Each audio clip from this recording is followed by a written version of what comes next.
say I'm really happy to kick off the professional year of 2025 here in India with all of you, like we did already 2 years ago in 2023 when we were in New Delhi.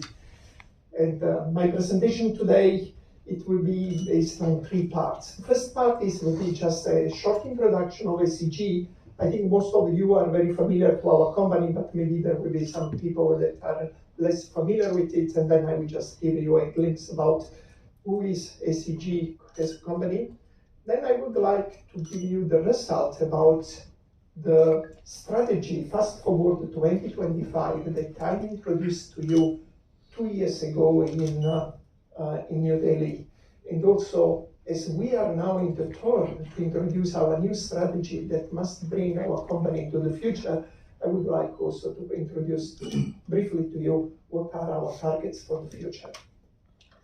What do we stand for? As you know, our company, as you have seen also in the short video that we have introduced, we are an international company with more than 100 years of experience, 6,000 people, and our core competence is electrical rotating machine. This is what we stand for. This is how our vision is. We are the motor for the mobility of today and tomorrow. We are really a motor. All our core competencies revolving around a revolving electric machine. In the past, SEG was known mainly for starter and the generators. We are the #1 into the world, market leaders, and this is the past, but it will be still for many years to come to the future. And the E that you see between the S and the G, the electrification, is the new future, is the electrification as you very well know. And we see that now year after year, it is becoming also for us a more bigger contribution to our sales turnover. We started with the 48-volt system, and now we are migrating on the high voltage. What is our philosophy as a company? As said, the vision is we are the motor for the mobility of today and tomorrow. What empowers us is surely our passion for business. More than 100 years, always doing starter and generators. We have innovated in this field for more than 100 years. And of course, in these 100 years, we were successful mainly due to 2 big factors. A strong customer focus, which has given us the possibility to be a global reliable partner for all major OEM into the world, wherever they are. And the second one are our unique people, that in developing themselves both personally and professionally, they have managed to contribute to the growth of our company all along these 100 years. It's clear that if we look at the automotive industries, it's difficult to find other company like us where we have a very strong, deep competence in one sector, but still our size is a mid-sized company, which means we can bring together both competence and agilities, which makes us a little bit something unique, not unique, but surely not very popular into the automotive industries. What guides us is our way of doing our business. We look always forward, and we try always not only to innovate with our product, but also to improve every day. This is really very important, together with taking our responsibility for our decision, and at the same time making sure that we deliver our promise and also that we take ownership for all what we do. This is one of the key assets that make us very prepared from our customer base. They know that they can always count on us when it comes to the difficult moment. In doing this kind of things, we want to have always a sustainable mindset. Sustainable mindset, it means not only for us internally, but also in a fair behavior with our partners, both if they are customers or they are suppliers, and also towards the society. And our motto is what we closed also the video clip is one team, one company. We respect our differences that we have in our company. It's an international company, but we do believe that our mutual respect and appreciation will give us strength for our business also into the future. If we look now from our global footprint, you see that we are a company which are based in Germany. That it means technically we are a German company. Our R&D center is in Stuttgart. But as you see, we have a global footprint which enables us to support our customer with a local competent team wherever we are. Sudhir was just before mentioning, for example, our light electromobility core competency center is in China, is in India, and from India we are doing the business all over the world. And we leading these activities from the regional, also from the global activities. Next, you see some facts and figures. 2023, 1.7 billion euro, 6,000 people, as I said before, more or less equally distributed among the region. We see that Asia is getting more and more weight within our organization. There's between India and China, now it starts to be really two big part of our companies. If we look our product portfolio, and this is now the result of the first transformation that we had with our past strategy. Our target was continuing to innovating, transforming our company from a mechanics company to a mechatronic company. So you see that from the starter and the generator, we moved first to the BRM 48 volts, then to high voltage with components and with product and then systems. But you see also that we moved from our two traditional market, which was the passenger vehicle and the commercial vehicle, to now to the light electric vehicle segment, where we have used both products that we had already developed for the passenger cars, but also we have developed some ad hoc solution just to serve this kind of a market, this kind of customers, these also regions, because this is also very typical regional driven. If we look now, and I want to go back now to the, I want to go switch now to the second part of my presentation. In 2023, when I was in New Delhi and we met for our strategy, I presented to you the fast forward strategy. Next slide, please. And you remember, our strategy was called Fast Forward 2025. As I said, our main target of this strategy was to put the base for our future expansion. And we were focusing, we were calling it 3B. 3B stayed for base, breakthrough, and bridge. The base was our traditional business, the 12-volt business, the starter and the generator business. There we want to be the last man standing. It means now that the market is shrinking, the 12-volt business, we will continue to serve our customers and our markets until the end. We are the company that produced the first starter and the first generator into the world, and we want to be the company that will produce the last starter and the last generator. Wherever it is, whoever will be the customer, but we want to be the supplier for this last starter and the generator. The third B was the breakthrough. We know that the future is the electrification. And to do these things, we had to move from mechanics to mechatronics. The bridge, the bridge, is just what we need, how to bridge, let me say, this past 12-volt business with this future of the breakthrough. And this is mainly the BRM, this is the 48-volt business that we know that is, from technology point of view, is a bridge solution. And of course, the aftermarket business, where we are becoming more and more a strong player in this market worldwide. Together with the part of the market, we also started to change our company internally. You cannot make a transformation on a product philosophy without having also an internal change from a management point of view. We changed our company setup. And of course, we started to work on our culture to make sure that we can be ready to a world, to a society that is completely changing. How to attract the talent in our company, how to keep that. This is, the society is changing, we have to change too, to make sure that the people can feel in the company at their easy and they can continue to contribute to the development of our company. Now, if we look at the result, next slide, we look at the result of this Fast Forward 2025 that we have closed at the end of 2024. You see that from the first B, which is the base, the market in the last 3 years went down 10%. 10% on it means more than 12 million euro, 12 million less vehicle with 12 volt system into the market. But our volume kept constant. That it means in the past 3 years we have grown our market share considerably.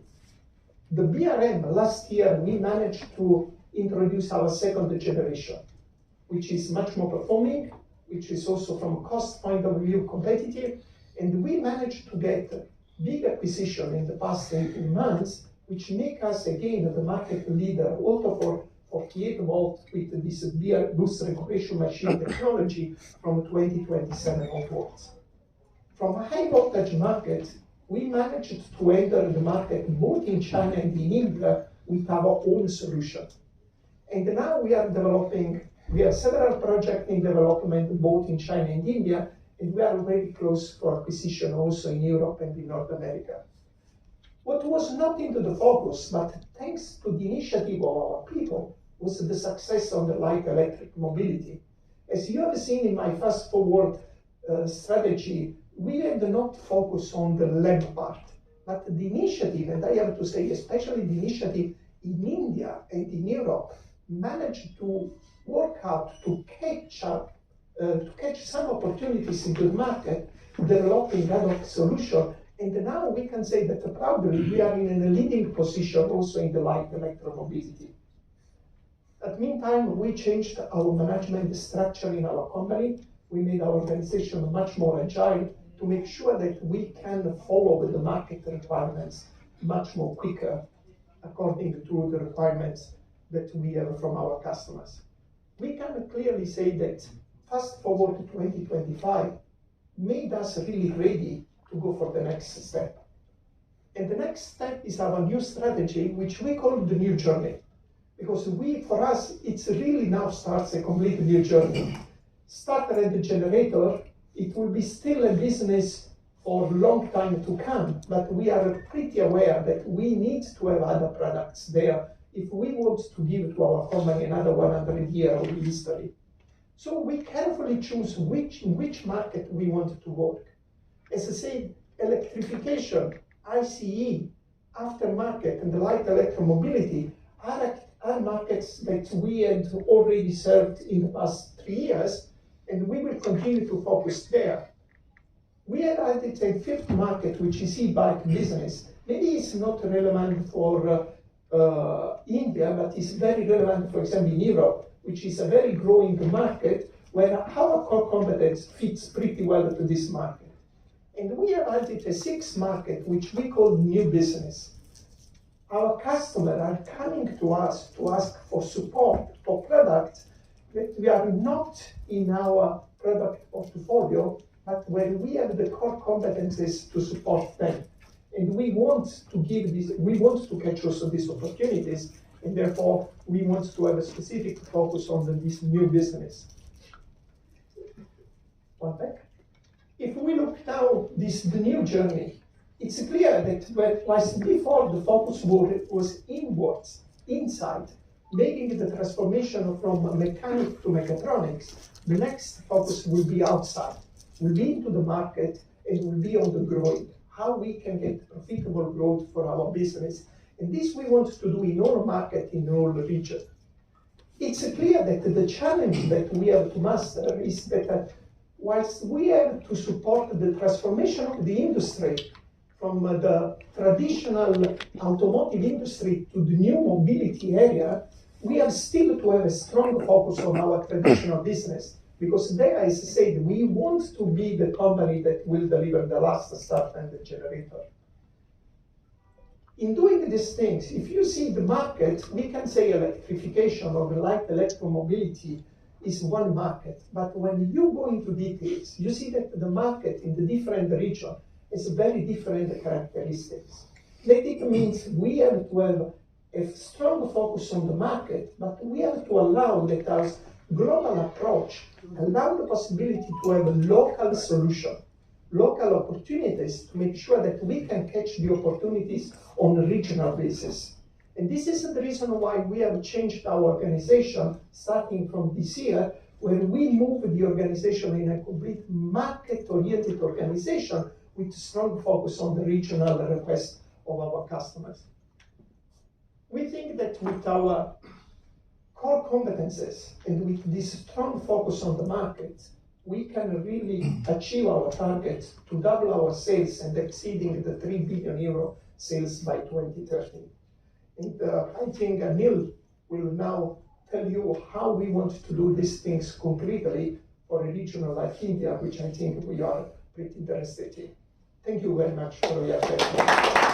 Yeah, thank you very much, Mr. Sorrentino, for your valuable guidance, especially bringing the global perspective of SEG Automotive.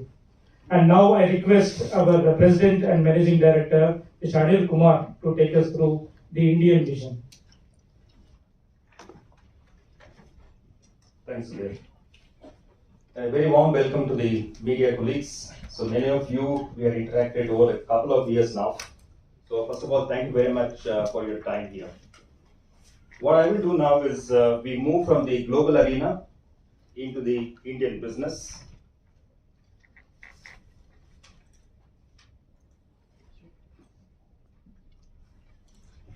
This slide, I think, is familiar to many of you because this is nothing new for us here in India. India still continues to be the fastest growing economy in the world, and we see that in the coming years also. So this is going to continue.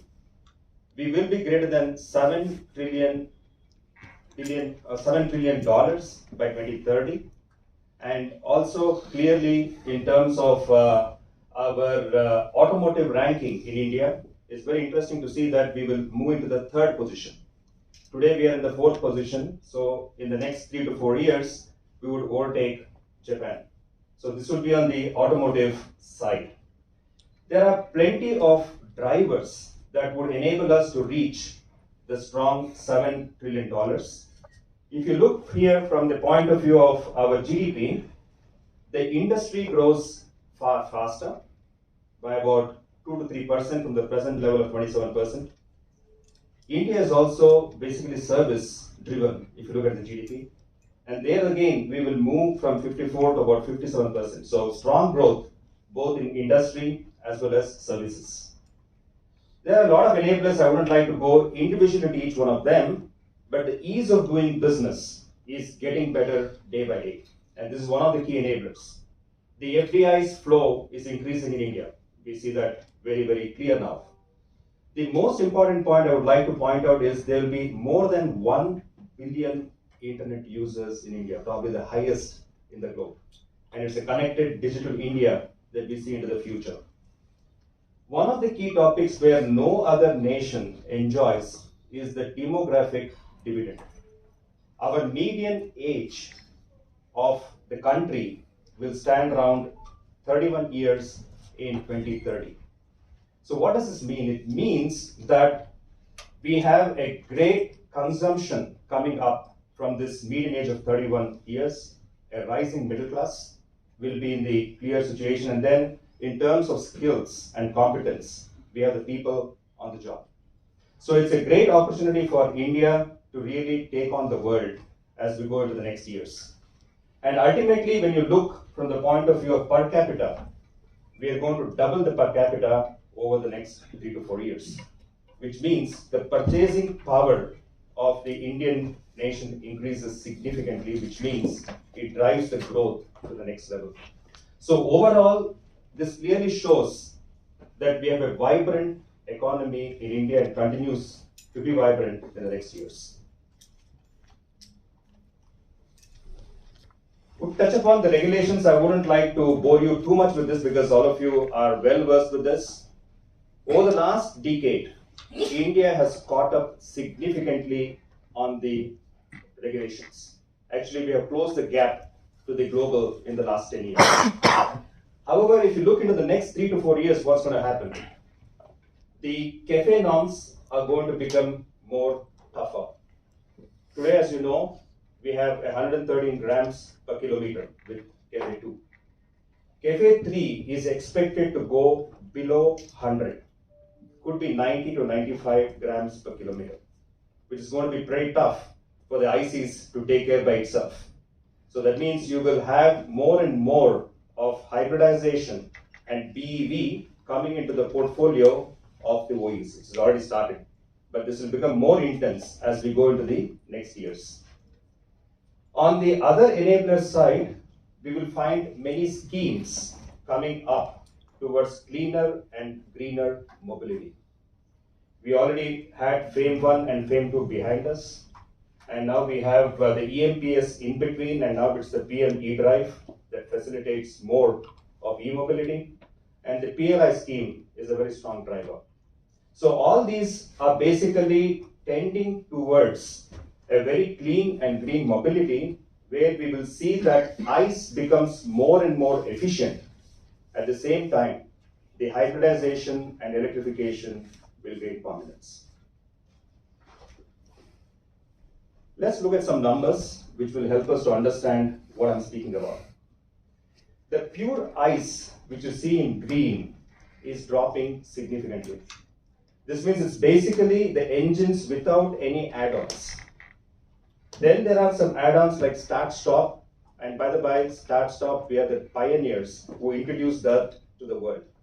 And in India, we introduced start-stop in 2007. So with start-stop, you see the next blue one, which is the percentage of the market.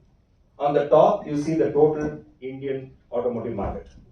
So when you look at the percentages, even in 2025, we will have approximately 89% of internal combustion engines. Of course, with start-stop and mild hybrids. But as you go over into 2030, it is still pretty strong at about 67% of ICE. If you look at China or Europe or America, it's quite a different picture.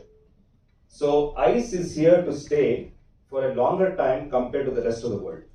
So that's one good news, that we have a good mix of different types of mobility here in India.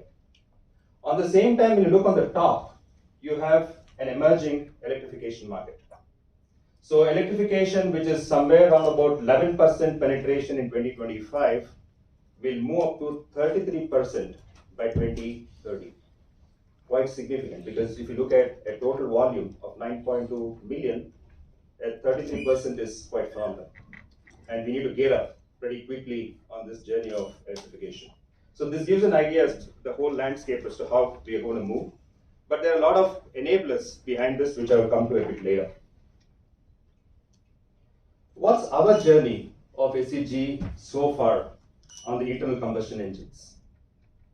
Ferdinando already touched upon the 100 years of legacy of us in the automotive industry. So proud to say that we are associated with the birth of the automotive industry itself. Way back in 1913 was the first starter that was put on the vehicles in Europe. So the journey starts from there. And as far as India is concerned, we are in India since 1989. More than 3 decades in India. And as you see here, a pipeline of innovations given for the Indian market. And I also mentioned to you that the start-stop was introduced in 2007. And we are continuously introducing different innovative solutions for the Indian market, not only to meet, but exceed sometimes the regulations. Last decade, proud to say, as a very passionate team in India, we were able to get to the market leadership position in the conventional business. So this was the achievement in the last decade. Nevertheless, it's our commitment, as also mentioned by Ferdinando, that we would continue to invest in the internal combustion engines, even though we know that it's on the decline, to see that the pipeline of innovations continue, and we are with the last production of ICE in the world. So this is our commitment to the automotive industry, and that's the last man standing approach that we call. As we speak, we continue our innovations on ICE, and today we are very happy to bring in another product into the portfolio, which is for the commercial vehicle segment. Because commercial vehicle segment, as you know, is one of the key areas which is very important in terms of increasing power requirements. The AC cabins is becoming mandatory. So the power requirements in the board net requirements are increasing. At the same time, fuel economy is extremely crucial. So higher the efficiency of these machines, the better it gets in terms of CO2 reduction. So very happy to say that today we will launch one of the newest product, which is the C8. So happy to announce this. Thank you very much. Yeah, thanks Anil, and I would like to request the product to be brought here and also request the Ferdinando Sorrentino also to join and request Anil and Ferdinando to unveil the futuristic product in the field of alternators. Lights, please. Okay. Yeah, just you have to come out.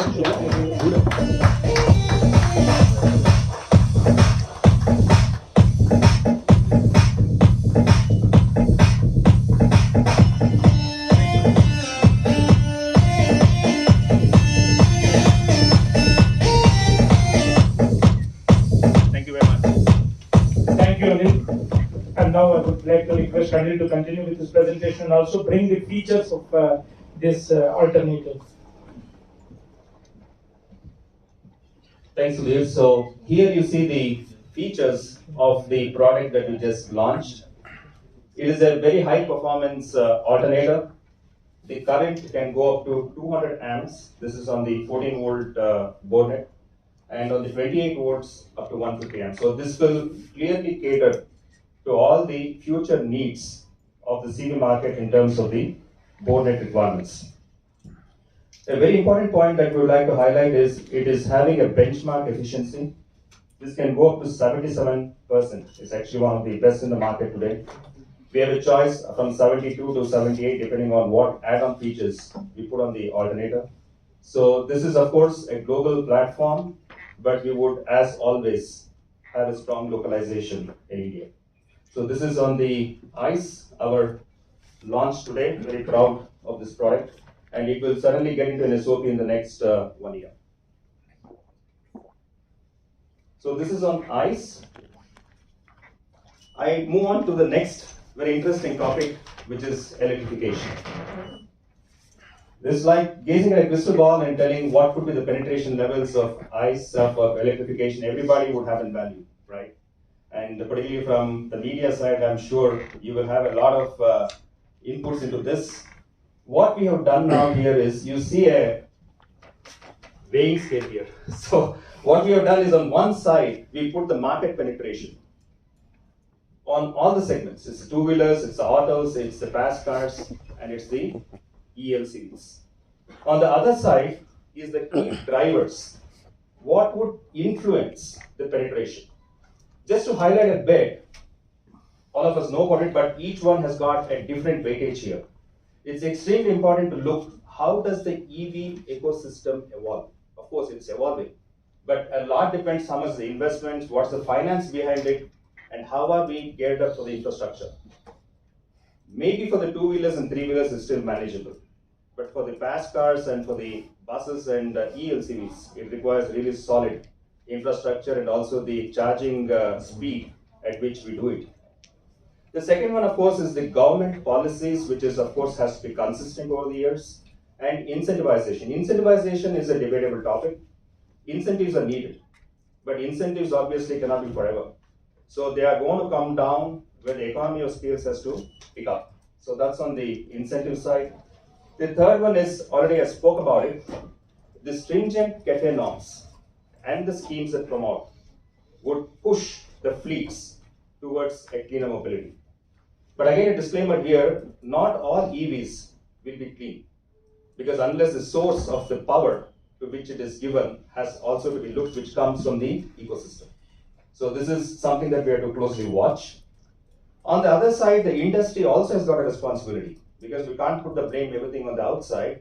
So how is the industry getting up with the supply chain? Are we ready with the capacities? Are we ready with the right technologies?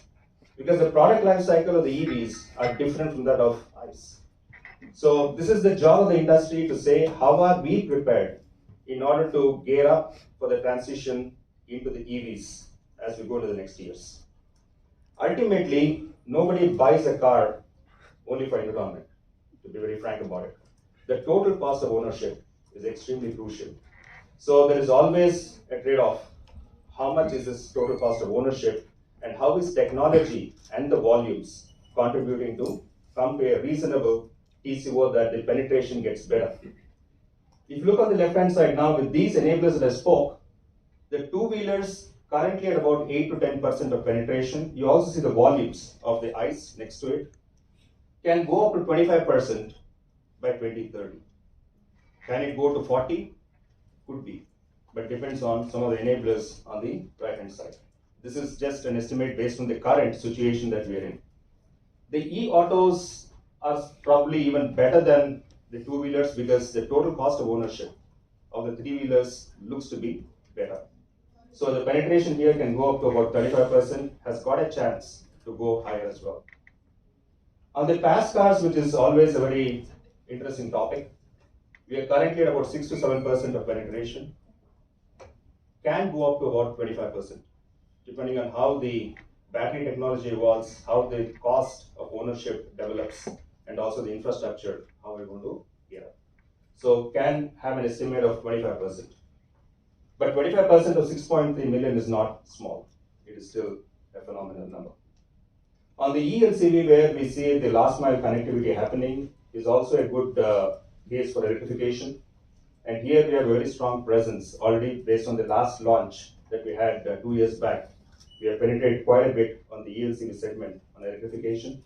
So here it can go up to about 18%. And intra-city will be electrified. Intercity, still to be seen. So that's the penetration values which we have made our estimates based on the current situation. So let's see how this pans out. Now we come to what is SEG doing on the light electromobility. Our journey started into electrification 2018. A series of innovation like we do on ICE, we have done on light electromobility as well. So if you see, 2019 was our first foray into the e-rickshaws. And the e-rickshaws at that time was also quite popular, as all of us know. It was the first entry of electrification into India. So we participated in this first kickoff with the e-rickshaws, and the portfolio started to expand. We moved into the two-wheelers, we moved into the three-wheelers, into the system solutions in three-wheelers. It's very interesting. The product that you see here is actually a 3-in-1 system for the three-wheelers, which we thought about in 2022. This was also in our last Auto Expo that we displayed this particular system. It's very popular today, and it's one of the most reliable systems that's currently running in the market. We also moved on to the others, and then we also went into the low-speed section, which is the hub motors in 2022, and we are significantly ramping up on the hub motors as well. So today, the technology of hub motors and mid mounts both are used in two-wheelers, depending on a lot of customer requirements, and the ratio is about 60% of hub to about 35% of mid mounts. Later, we moved also into the cargo segment, and also having a system solution there in terms of the L5 segment. Today, if you look, we have about 450,000 of e-motors in the field. We are one of the very few suppliers who are having this significant volumes in the field, because it gives us a lot of feedback into how we need to modify technologies, modify the protections on the motors to make them one of the best in the market. So today we have a pole position in terms of the number of field motors that we have, and this will of course scale up significantly as we go into the next years. So the next launch, very important. We have 2 important launches today. One is on the controller that you see here. So this is a very important part. This is a very important part of our system, because a motor is a product. A motor and a controller is a system. So we would like to take over the system responsibility completely, because otherwise there is always a conflict between the motor and the controller and what is the best in terms of optimization. So we have bought in our own controller, the C1.9, and this is to start with for the L5 segment. The second product what we are going to launch today is also a very unique one.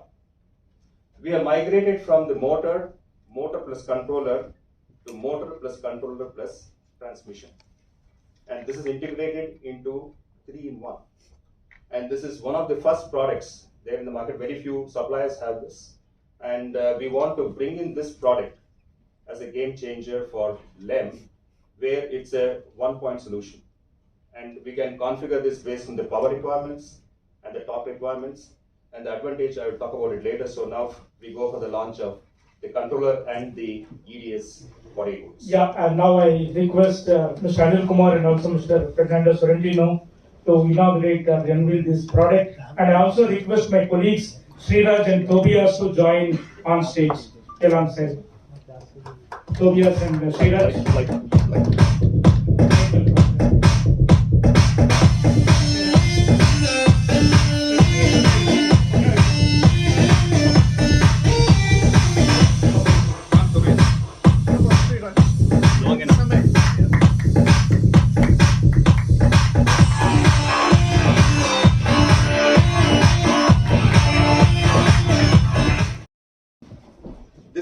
This gives you an idea about what this product can perform and what this system can deliver.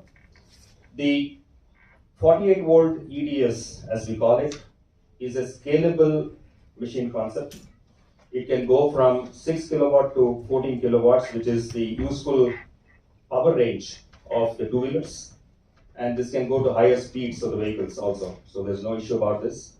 And the torque and the speed are configurable the way the customer needs it. So this is something that we have complete control on with the software. We can do wonders with what the customer needs are. The important highlight of this product is on the safety features. It's capable of the ASIL B, scalable to ASIL D also. Today, if you look, there is not much of regulations coming in on the safety standards. But we are ahead of the market here because we need not do much. We can adopt it straight away to whatever is the safety needs of the customers. It comes with the ASIL B standard. And also in terms of the protection, which is extremely crucial for the Indian market, where abuse normally becomes a use. This is an IP67 protection class of 3-in-1s. Very, very important. So that's on the 3-in-1.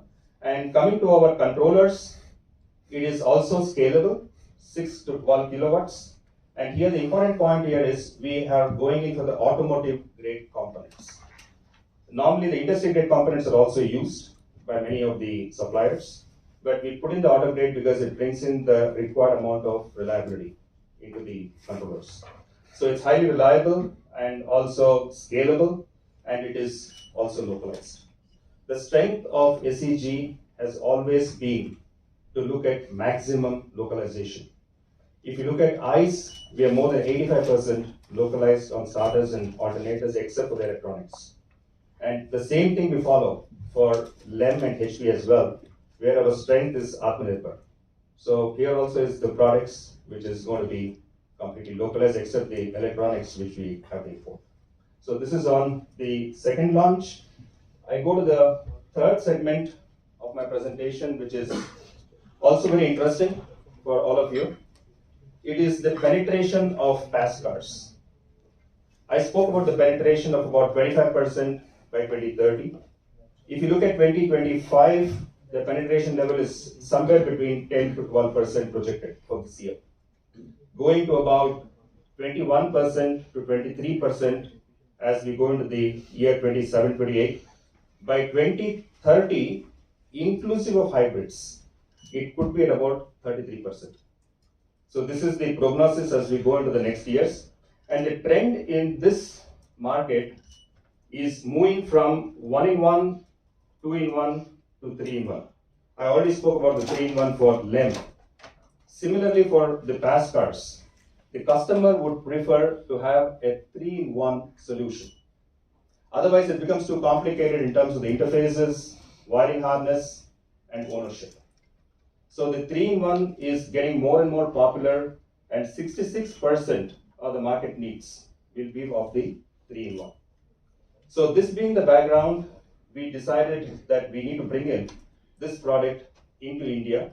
It's at the right time at the right place. So let's look what have we done so far as SEG in our journey. Last Auto Expo, it was in Delhi that we launched our first high voltage motor, as you see here. And this again was our commitment to the Indian market, that we would localize it fully. And today we are proud to say, you see the line here, it's in our Hosur plant. It is a massive investment, of course, but it is worthwhile to do it because we are ahead of the market in terms of localizing the HP. Very few suppliers who have done that in India. And this gives us the flexibility of producing up to 250 kilowatts of motors locally here in India. And now looking into the market needs, as already mentioned by Ferdinando, our view is clearly outside in approach. So far we were doing what we did, but from now on, it is more driven by what the customer needs and how are we going to be flexible enough to meet the customer requirements. So going by the customer requirements, the need of the latest one is a 3-in-1 solution. So for this, basically, we are going in for our next launch, which is a 3-in-1 system for the pass cars high voltage. Here it is. Yeah, thanks Anil. Now I request the product to come over here. This is a 3-in-1 electric drive unit. Excuse me. And I request Anil, Ferdinando, and also I request Natarajan, our commercial director, to also join us in the stage. Mr. Natarajan.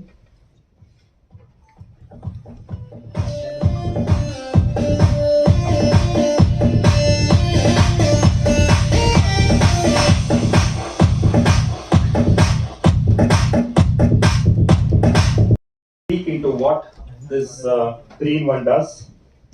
This is having a peak power of 260 kilowatts, but this is scalable anywhere between 100 kilowatt to about 250 kilowatts of continuous power and a peak power of 300 kilowatts. So it's a scalable 3-in-1, very high efficiencies, good level of IP protection, and again, if you look from the safety standards, here it's quite mandatory that we go to ASIL-D. It's extremely important in terms of the safety standards here. And this we will initially start from our global portfolio, and we have a great chance to localize this as the volumes build up here in India. But the technology is available. It's one of the very good power density efficient machine, and we are looking forward to see how we can participate in the growing e-mobility segment, of course globally and more so in India, where we are at the right time at the right place. So this is on the portfolio of the HV. I come to the last slide of my presentation, which is also what Ferdinando in his presentation summarized. If you look at SEG today, we were strongly a product-driven company into starters and generators. Now we have extended our portfolio into these. We are actually the market leaders for mild hybrids, producing more than 2 million mild hybrids from our Creto plant. And in India, we are pretty strong on light electromobility as much as in Europe, and we want to expand this globally. And here we have an excellent opportunity because India is a competence hub for light electromobility. And as we go into the HV, we have a global portfolio that caters to it. More than happy that we would localize this as we go into the next years in India.